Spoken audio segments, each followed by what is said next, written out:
Welcoming you into Research Stadium following Oregon State's 34-17 win over Boise State in the season opener. Oregon State's first season opening win since 2015, right here on this field when they defeated Weber State. The Beavers are the winners again, 1-0 to start the season as they take down the Broncos, 34-17 as I mentioned. The Beavers jumped up early on the Broncos in this game and really never let up. They got up to a 24-0 lead at the half. Defense was the calling card of the day, coming out right out of the gate, forcing Hank Bachmeier into some pressure. He had a couple interceptions early on, then had also a stripped fumble as well, and Oregon State was able to effectively remove him out of the game before Boise State went to their backup quarterback, Taylon Green, who was a very much different skill set than Hank Bachmeier, and definitely you could tell caused the Beavers a little bit, of trouble just because they hadn't prepped for him compared to, Bachmeier, who was expected to be, Boise State starting quarterback for the year and beyond with his experience.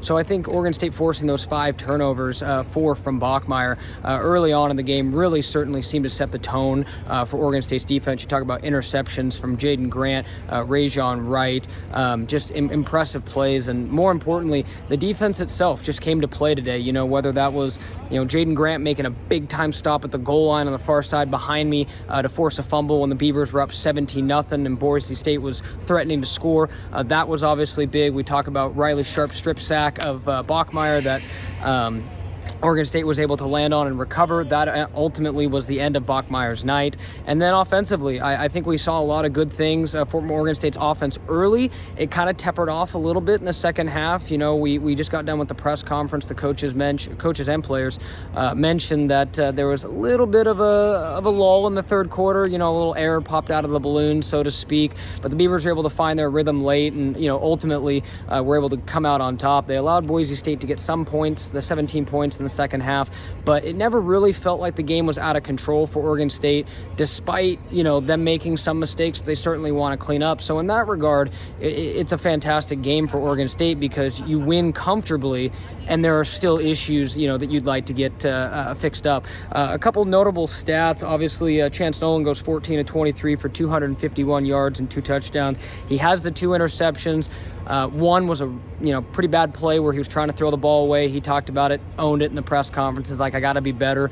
And then the other one was off of a Tyjon Lindsey pass that got tipped up in the air. So not a lot that you can really blame on Nolan there. And then, interestingly enough, Jack Coletto leads the rushing attack tonight. He finishes with 44 yards on the ground, ends up real close with Damian Martinez and Deshaun Fenwick as well, as the Beavers kind of rotated some different backs tonight. So the rushing attack, not quite what we saw last year. It'll be interesting to see kind of how that goes. Jonathan Smith said post-game it's going to be script to script kind of moving forward. So that'll be real interesting to see how that kind of mix shakes out. And then obviously the receiving core, and we want to go ahead and throw in Luke Musgrave into that too, who was the leading receiver today.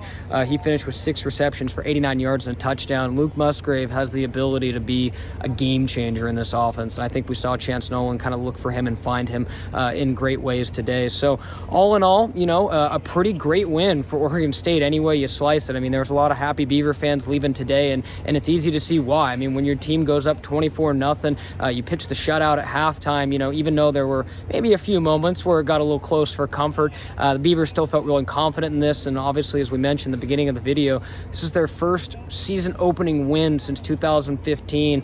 To start a year 1-0 as opposed to 0-1, kind of the struggles this program has had, it's a huge step in the right direction, but it doesn't get any easier. Obviously, to take down one of the Mountain West favorites in Boise State this weekend.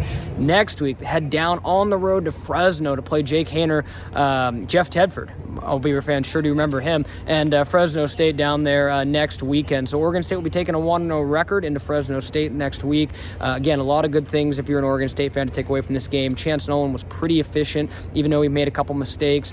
The defense looks stout. I wrote in my story today at BeaversEdge.com that I think it's pretty cut and dry. From what we saw tonight was arguably the best team defense that we've seen since 2012. Interestingly, a decade ago, back when the Beavers had some real dudes on on that side of the ball. So make sure to stay locked to BeaversEdge.com. We're going to have more coverage from tonight's matchup leading into Sunday, Monday, and obviously getting back into game week for Fresno State next week. So make sure to stay tuned to BeaversEdge.com for the latest and inside scoop. Make sure to subscribe to BeaversEdge.com. We're running a free 30-day promo right now for new members. Or if you're an old member, come back, join the club. We got lots of good stuff. So again, Oregon State with the win here at Reser Stadium tonight, 34-17. This is Brenden Slaughter signing off for Beavers Edge.